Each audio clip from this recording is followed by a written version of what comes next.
Assalamualaikum warahmatullahi wabarakatuh. Bismillah, alhamdulillah, wa syukuri nikmatillah, la haula wala quwata illa billahil aliyul adim.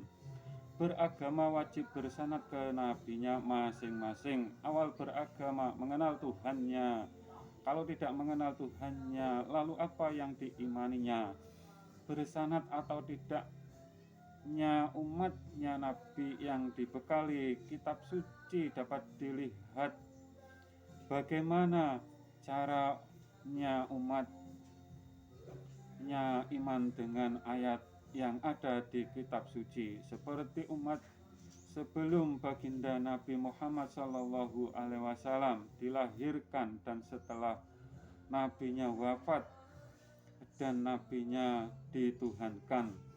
Karena ingkar dengan seruan ayat atau awal kejadian itu firman yang artinya tidak ada firman yang menyamai, menyerupai Alkitabnya, apalagi melebihi Alkitabnya, dan mengandung makna Tuhan Maha Besar, Maha Luas, Maha menyempitkan semua makhluknya.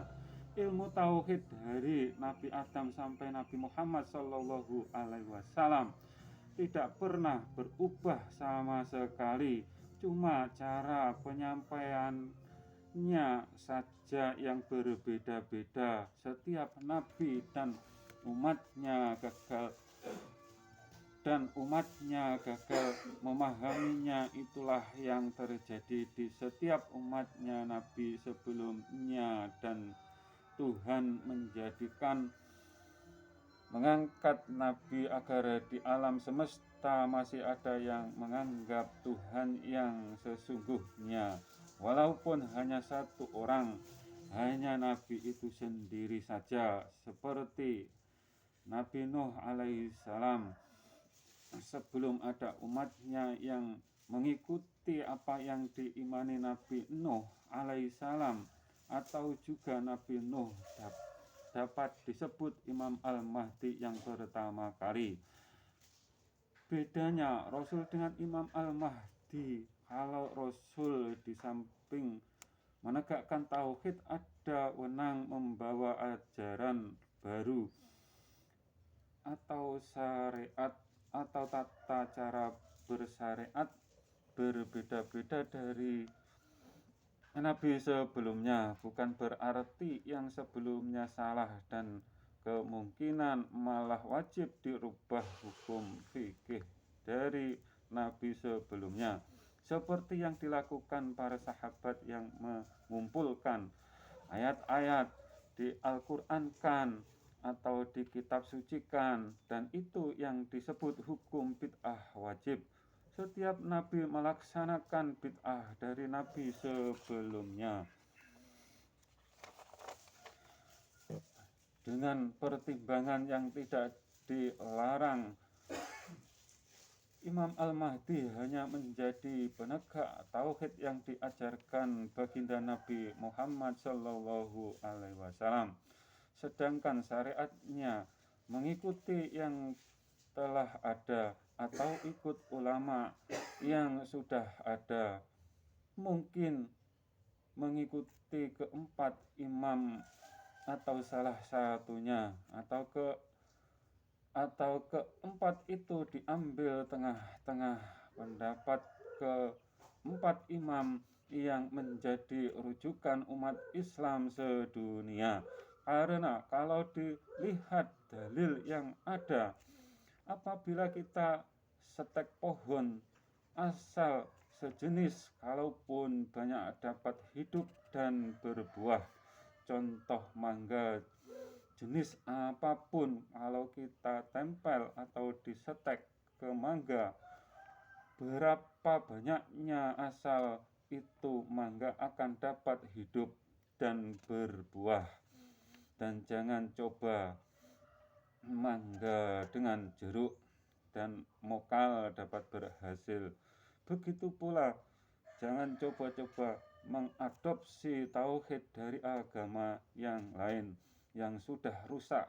Mungkin kalau ajaran syariatnya masih dapat kita amalkan, contohnya seperti puasa Daud, ada pohon yang di mana saja menempel, dapat hidup dan dapat berbuah dan mengalahkan pohon atau ranting yang aslinya, yaitu benalu. Biasanya yang melakukan burung kecil yang takut akan rasa kelaparan dan ditempelkan di cabang yang tertinggi agar mudah dilihat dari kejauhan, seperti saat ini di umatnya baginda Nabi Muhammad Sallallahu Alaihi Wasallam, yang mayoritas di sana yang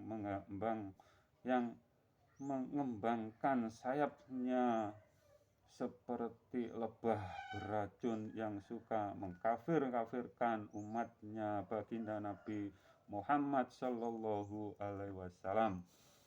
Mereka hanya para penyembah Ka'bah atau sajadah. Kalau dilihat cara pola berpikir para ustadznya yang sering kalau ada yang hormat ke orang tua, hormat ke bendera, mereka bilang menyembah orang tua dan bendera. Bila ada yang berdoa ke kuburan, mereka bilang menyembah kuburan. Mereka mengaku langsung ilmu dari Nabi, mungkin nabinya Muhammad Wahabi, dan mereka ingkar dengan ulamanya yang dijadikan patokan keilmuannya. Mungkin memang dirancang demikian oleh sekutunya atau Inggris, dan agar umat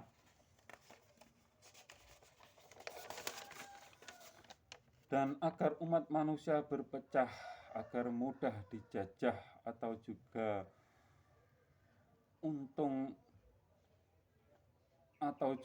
keuntungan ada pada bangsa Inggris dan Amerika, dan itu pun hanya kaki tangannya kelompok yang mempunyai kapitalis atau elit politik bangsa Yahudi, kalau tidak salah, dan akan mendirikan berpusat di Palestina. Mengapa negara Arab enggan membantu Palestina? Karena kemungkinan itu dan Palestina akan merdeka apabila setelah merah putih dapat berkibar di Mekah atau di atasnya Ka'bah. Dalam pengertian umat Islam sadar bahwa kedua simbol warna itu menjadi pedoman penempatan ilmu Islam dan iman.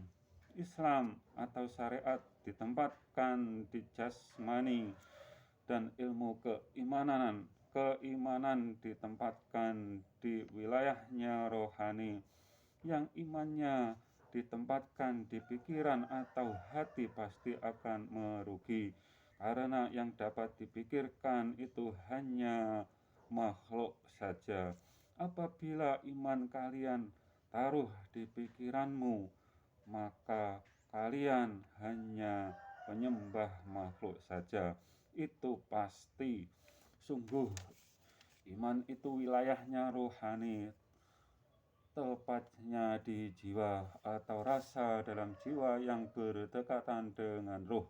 Karena roh kalian yang telah bersaksi dan berjanji kepada Allahu Rabbi, dan ruh itu hakikatnya dirimu atau ruh itu jati dirimu, dan dituntut agar selalu bersujud kepadanya yang telah meniupkan ruh kalian.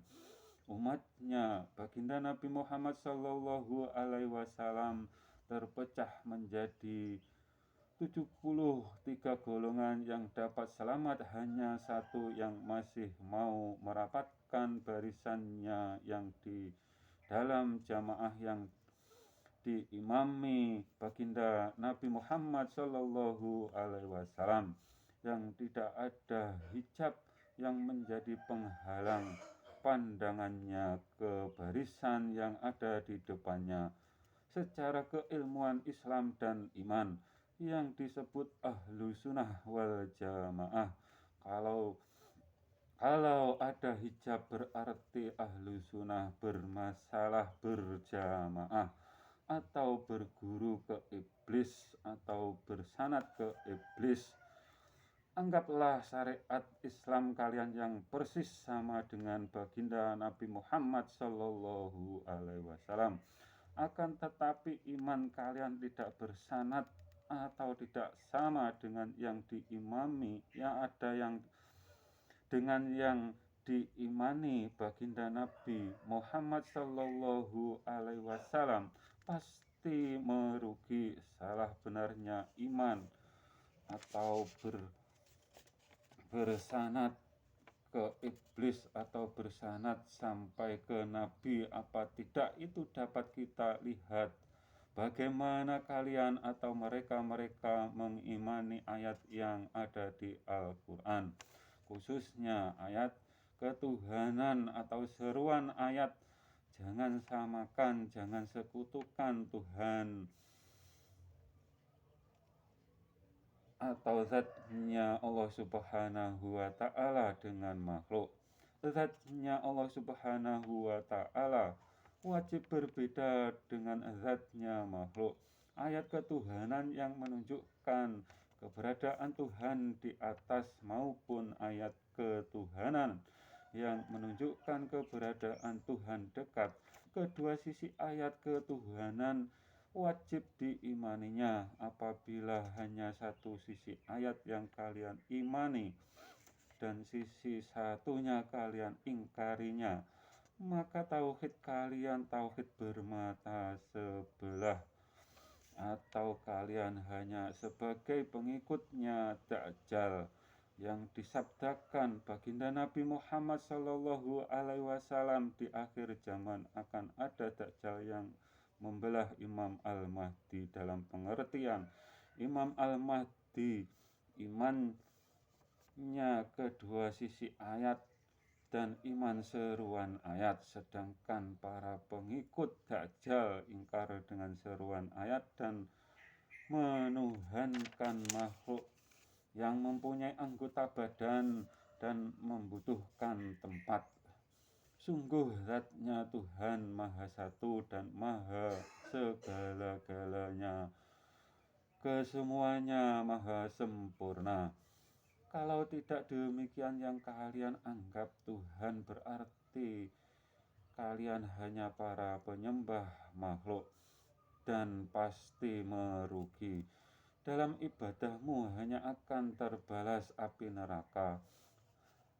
Agama ditegakkan para nabi melalui budi yang luhur dan menjadi agama rahmatan lil alamin atau rahmat bagi umat. 1 ditambah 1 ditambah 9 sama dengan 10, 5 ditambah 5 sama dengan 10. Dari caramu menuduh orang Nusantara kalau tidak ada orang Arab masih menyembah pohon, berarti kamu hanya menyembah sajadah dan Ka'bah tentunya. Apa benar demikian? Pancasila, sila ke-1 ketuhanan yang Maha Esa, dan nenek moyang orang Nusantara mengajarkan bahwa zatnya Tuhan tidak dapat dijangkau dengan akal pikiran, dan zatnya Tuhan tidak dapat disamakan dengan makhluknya. Apakah tauhid saudara tidak demikian?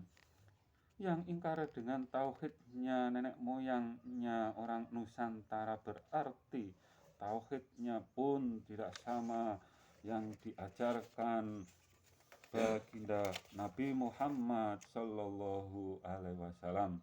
Sesungguhnya semua manusia dibekali Islam sejati yang dibawa di awal kehidupan sebelum bayi dilahirkan ibunya. Semua nabi memberi pencerahan ke umatnya agar tetap di jalan keislamannya, dan semua nabi membawa syariat berbeda-beda. Semua nabi satu tauhid, satu tujuan agar semua umatnya selamat dunia akhiratnya dan mendapatkan ridhonya Tuhan yang menciptakan alam semesta dan menciptakan ruh-ruh makhluk hidup. Jangan samakan ruh dengan Tuhanmu. Zatnya Tuhan dengan ruh wajib berbeda dan memang berbeda. Orang yang menyamakan ruh dengan Tuhannya, mereka tidak tahu akan dirinya yang sejati atau hakikatnya diri yang sesungguhnya. Dirinya manusia ada jasad, pikiran, dan hati yang disebut diri yang zahir atau jasmani, sedangkan diri yang batin, ruh dan jiwa atau disebut rohani yang sifatnya gaib. Orang yang beranggapan Tuhan hanya setinggi Nabi Adam, mereka dalam ritual atau dalam ibadahnya bertemu dengan salah satunya, saudara empatnya yang bersifat amarah atau yang berunsur elemen api atau sifat buruk. Dari pengalaman kami, yang dapat membesar itu dari sifat saudara empat yang bersifat buruk. Bila yang muncul sifat buruk akan mempengaruhi sifat kita dan yang sebaliknya, atau juga yang sebaliknya. Dalam ritual ada tingkat rendah dan tingkat atas yang digambarkan di awal kehidupan, yang digambarkan kejadiannya Nabi Adam, yang ada Nabi Adam, iblis, dan malaikat. Dalam ritual akan melewati tingkat rendah dulu ini untuk menguji si pelaku ritual apa terjebak di tingkat rendah yang menjanjikan si pelaku mendapatkan karomah yang akan menguntungkan seperti yang dilakukan pelaku atau pengamal torekoh yang mereka mengaku dapat menjadikan seseorang sebagai walinya Allah Subhanahu wa Ta'ala, yang berarti beliau tidak percaya dengan sifat wenangnya Allah Subhanahu wa Ta'ala yang mutlak hanya untuk Allah Subhanahu wa Ta'ala sendiri. Dan apabila ada orang yang mengaku atau mengangkat dirinya sendiri sebagai walinya Allah Subhanahu wa Ta'ala, itulah yang disebut pembohong yang sebenar-benarnya pembohong. Sebagai umatnya baginda Nabi Muhammad Sallallahu Alaihi Wasallam, jangan terobsesi menjadi walinya Allah Subhanahu wa Ta'ala. Carilah